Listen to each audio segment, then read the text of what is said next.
こんにちは。もうすぐクリスマスですね。前回の動画では、アスロックの A300 をベースにした、新、自作 PC の計画をご紹介しました。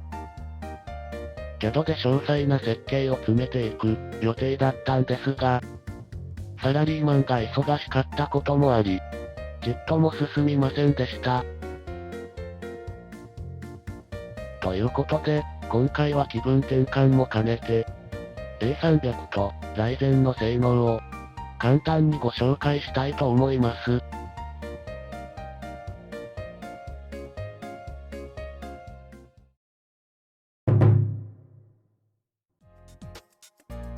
A300 もライゼンも発売されたのが1年ぐらい前なので、カリッとサクッと簡単に性能を見ていきます。背景が真っ暗だと寂しいので、前回忘れていた Wi-Fi の配線作業を流しておきます。ちなみにこの配線作業、存外苦労しました。オプションの Wi-Fi キットは配線が短く、バックパネルまでの長さがギリギリだったので、取り回しを少し悩みました。そして、ベンチマークはこんな感じです。見慣れた値ですね。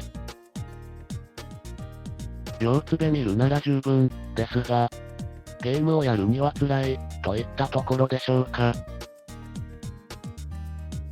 気になるのは、A300 に付属していた CPU クーラーの性能です。小さなケースに CPU クーラーを収めるためだと思いますが、ライゼンのリテールクーラーと比べると、半分ぐらいの大きさだったので、冷却性能をテストしてみることにしました。CPU-Z で負荷をかけて、10分後の温度です。室温は約18度、ファンの回転数は 1700rpm ぐらいです。100度近くまで上がってしまうんじゃないかと心配していましたが、全く問題ありませんでした。ただ、ファンは高周波音を発しています。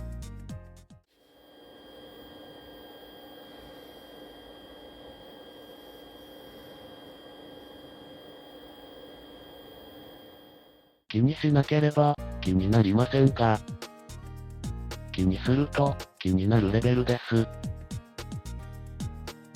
リテールファンなら高周波音がしないかな、と思い、リテールファンに付け替えてみることにしました。大きさを比較するとこんな感じで、A300 に付属のファンが 68mm、リテールファンが 90mm です。ヒートシンクの高さは、A300 が 19mm、リテールが 38mm というところでしょうか。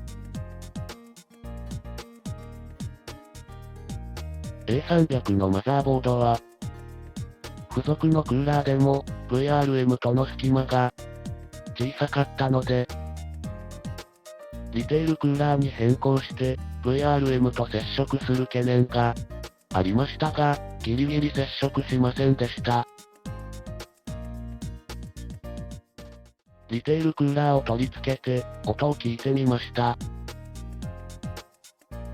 と言いたいところなんですが、動画を撮影し忘れました。ごめんなさい。結論としては、高周波音はしていなかったと思います。リテールクーラーの性能は比較しました。付属のクーラーと同様に CPU-Z で負荷をかけて、10分後の温度になります。室温は約18度、ファンの回転数は 1700rpm ぐらいです。61度なので、約10度低下しました。ライゼンのリテールクーラーは優秀ですね。リテールクーラーの冷却性能は十分なのですが、高さが2倍近くになるので、元のケースには入りませんね。あと、キラキラ感が足りないですね。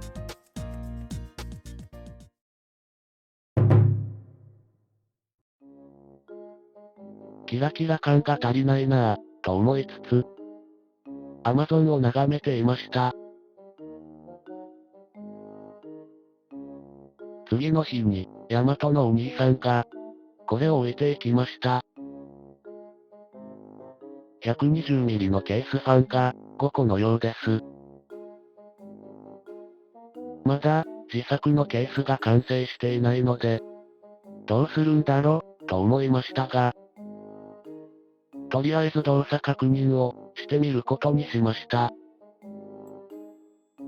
このファンは、アドレッサブル RGB に対応していて、マザーボードで LED を、コントロールできるようです。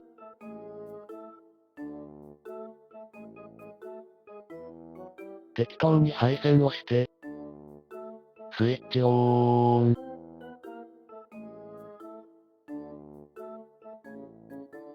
LED の点灯が、バグってますね。ファンも回っていません。それもそのわず、A300 のマザーボードは、アドレッサブル RGB に、非対応でした。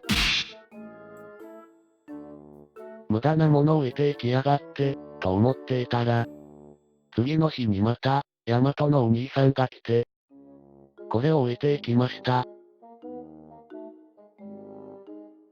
アドレッサブル RGB 用の、コントローラーのようです。また、適当に配線して、スイッチオン。ファンが一つだけ、回っています。LED はつきました。LED の点灯の仕方も、コントローラーで制御できているようです。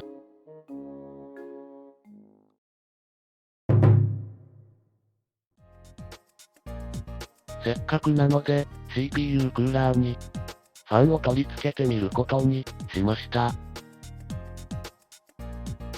ライゼンのリテールファンは 90mm なので、簡易なブラケットを作成して、120mm のファンを取り付けています。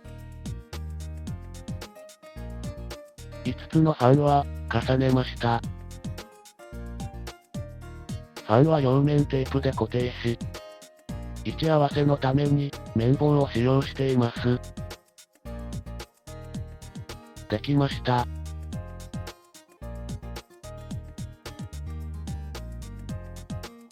スイッチオン。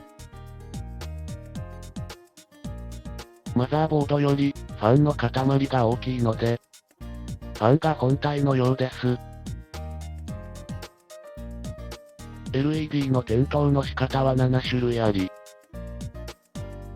LED の色は12色から選べます。正直なところ、LED の光量が強すぎて、目がチカチカして疲れます。どうですか？クリスマス感は、ありますか？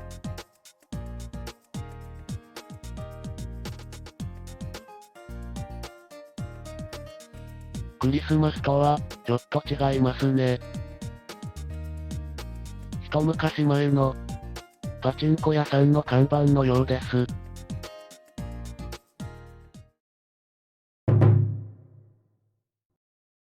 クリスマス感を出すために、無理やり改造された PC は、哀れにもパチンコ屋さんの看板に。